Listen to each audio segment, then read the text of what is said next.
Pastor Nicole Lee, and I'm coming to you from Only One Church.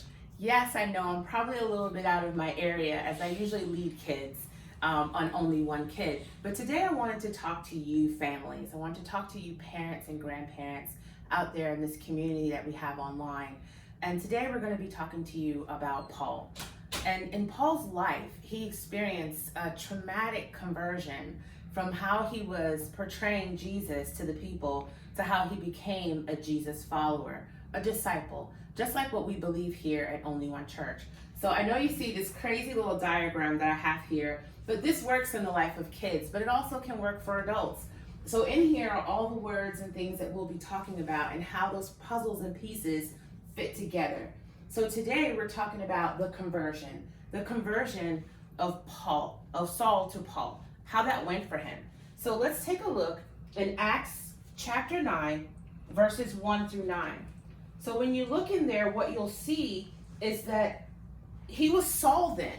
He wasn't so forgiving of people who followed the Nazarene, as what he referred to him as. He was also called Saul, the butcher of Judea.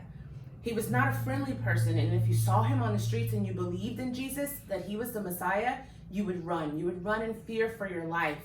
But what we see here, what happened is that Saul was given an idea that he thought was his own. He believed that because he was of Roman blood, that if he went into Damascus, that he would be given the authority to remove those that were the followers of the Nazarene, and that no one could touch him because he was there. This is where Jesus takes what we meant for harm and uses it for his good. As you follow with me down in there, you'll see how when Saul got to Damascus, he also experienced something that no one else with him experienced. You could say maybe it was a blinding light. You could say it was a sandstorm. You can say that it was God's omnipotent power. But we know that it was Jesus, that Jesus met him on that road in his resurrected form and said to him, "Why are you persecuting me?" And Saul had no response. He wanted to know who it was, but he knew who that was. And so as we follow down a little bit more, we'll see that it's actually revealed to him. In verse 5, it says, "Who are you, Lord?" Saul asks.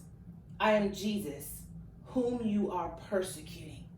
By persecuting the followers, he was actually persecuting Jesus. And Saul had not made that connection. He thought that he was actually being the tip of Jesus' sword, that he was actually being the forward hands and feet of Jesus by doing what he was doing and taking action, but he was not. He himself thought that he was the voice of God, and God stepped in. So as we go on through this, we're looking at the life of Paul during his conversion on this road to Damascus. And he experiences this blinding light, and now he's blind. Exactly what it is, a blinding light. Because no man can look upon the glory of God and still be able to see unless God deems it so. So as we move through this, let's take a look and see what begins to happen is that also in that same time, because God is everywhere, he gives a vision to Ananias down in verse 10. Ananias is told to go to Saul, the butcher of Judea, and lay hands on him. Ananias is shaking in his boots. He's absolutely scared. Why would I do that, Lord? Why would you ask that of me? Because that's going to be the thing. That's what he needs. He needed that moment to build faith in Ananias, but he needed it to be Ananias to go to Paul. So as we move down, you see that Ananias agreed to go. And when he gets there, he does lay his hands on Saul in the name of the Father. That's the difference. Not in his own strength, but in the strength of the Father. And in that moment, Saul's life, the mistakes that he had made, they were forgiven. And he was forever changed by the true living God. And in that time, the Lord deemed him worthy to be used, because he always was, because God can use everyone. So in that moment, he became Paul, the mouthpiece of the Lord. And if you look in Romans 5 and 8, just flip over there quickly with me. In Romans 5:8 it says, "But God demonstrates his own love for us in this, while we were still sinners, Christ died for us."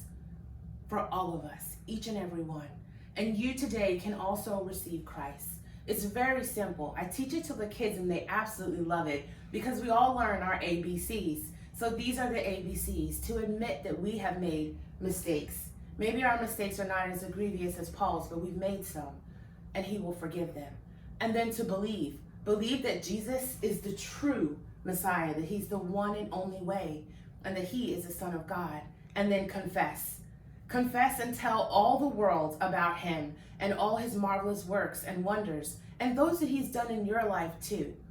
And by your own profession of faith, you are healed, and you can receive salvation just like Saul did when he became Paul, and he was blessed into the house of the Lord. We all can be adopted in as children of God.